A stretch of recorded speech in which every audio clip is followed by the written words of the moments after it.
بسم الله الرحمن الرحيم. السلام عليكم ورحمة الله وبركاته. يوم جديد وان شاء الله معانا فيديو جديد. اللهم صل وسلم وبارك عليك يا حبيبي يا رسول الله. كل سنة وانتم طيبين. النهاردة ان شاء الله السبت هتكون ليلة النصف من شعبان. ادعوا كتير. الليلة دي ان شاء الله بتبدأ من بعد صلاة المغرب بتاع السبت لحد فجر الحد. فربنا يا رب يتقبل منا دعائنا ويجعل لنا يا رب دعوة فيها تكون مستجابة. ادعوا كتير واستغفروا كتير، احمدوا الله كتير، صلوا على النبي كتير، ان فعلا في الليلة دي هتفرق معانا جدا. يا رب ترفع اعمالنا للسما كده النهاردة. واحنا كلنا كده يا رب ربنا راضي عننا ونكون في احسن حال احنا وبيوتنا وولادنا، اللهم امين.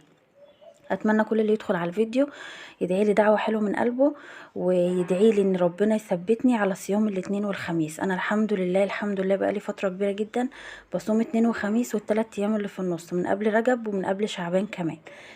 فاتمنى اللي كل يخش الفيديو ويشوف ان هو يدعي لي الدعوه الحلوه دي عشان ربنا يثبتني عليها باذن الله طول السنه.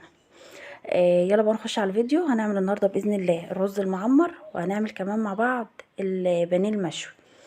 أكلة كده سهلة وسريعة وبسيطة وما بتاخدش وقت، وكمان هتعتمديها على سفرتك في رمضان. ان هي من الاكلات الحلوة جدا، وممكن ساعة زمن تخش المطبخ تعمليها. ان هي المعمر هيخش الفرن، وكمان البانيه المشوي هيخش الفرن. حاجة كده سهلة وبسيطة وطعمها حلو جدا.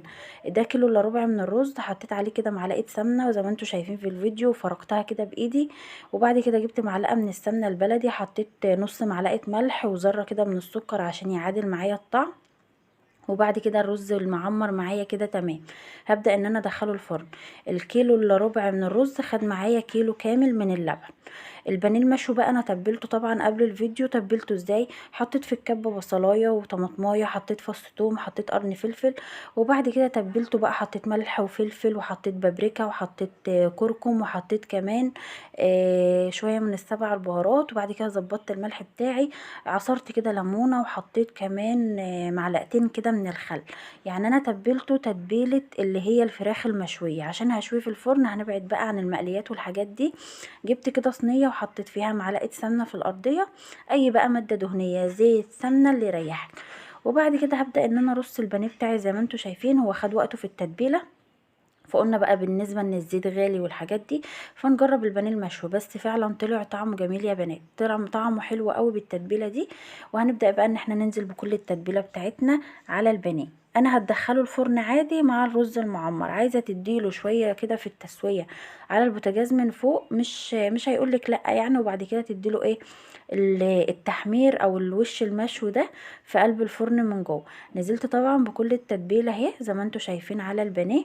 وهبدا ان انا بقى اسويه دلوقتي. كان طعمه وكانت ريحته حلوه جدا. وزي ما انا قلت لكم، لو انت مستعجله بقى وعايزه تعملي سفره حلوه في رمضان وتكون برضو سهله وسريعه وما تاخدش معاكي وقت، فهي البانيه المشوي وهو الرز المعمر مع شويه سلطه بقى. حابه انت تحبيش الاكل اكتر، شويه بطاطس محمره، مش هتقول لا الاكله معاكي يعني.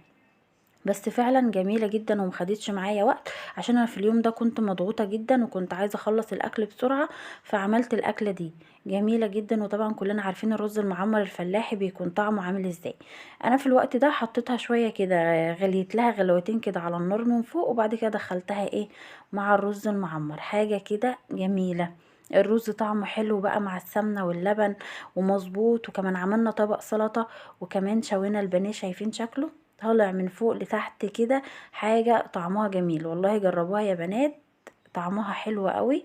وزي ما انا قلتلك اكلة سهلة وسريعة هتنفعنا في رمضان. مع السلامة.